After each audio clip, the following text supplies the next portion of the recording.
Hey, I'm so glad you could join me today. I'm going to be creating a sketch and using the technique of chiaroscurro.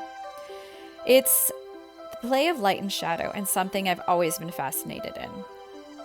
For example, if I'm walking down a pathway in the forest in the summer and I'm wrapped in shadow and I'm walking towards an opening ahead, the sharp contrast between the lime green grass and the navy shadows in which I'm still surrounded just fascinates me.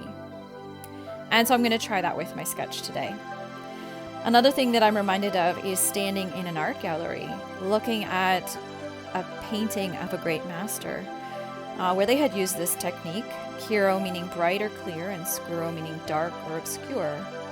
It's a method of creating art using light and dark values to create the illusion of dimension on a canvas. I'm also intrigued by the feelings we may get when looking at a piece of art that uses light and shadow effectively to create moods and perhaps trigger memories in us. And so when I saw this photograph by Alana Sparrow, I was immediately pulled into the placement of light and shadow. She's a founder and creative director in New York City, and I initially found her work on Instagram. She speaks about embracing her natural silver hair color. Today, as I render her photography art into a pencil sketch, I think a lot about the light and shadow play on her skin. I go over the shadows several times to darken the blacks and to form the shapes and textures of her cheekbones, her fingers, and her hair. I plan to recreate this drawing again and push the boundaries between light and shadow even further.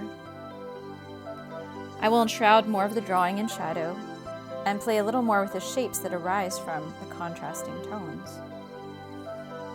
In the upcoming weeks and in between the work I have from commissions, I will be playing with several paintings and exploring light and shadow, along with the many metaphors that can arise from using the technique of playing with light and shadow and shapes.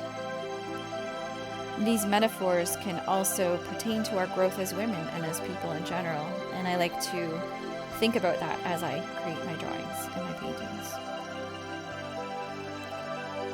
Thank you so much for joining me today as I talk about this technique of chiaroscuro, as I talk about what draws me to this technique. And as always, if you'd like to like this video and subscribe, I would be ever so grateful. Have a great day. Thanks for joining me.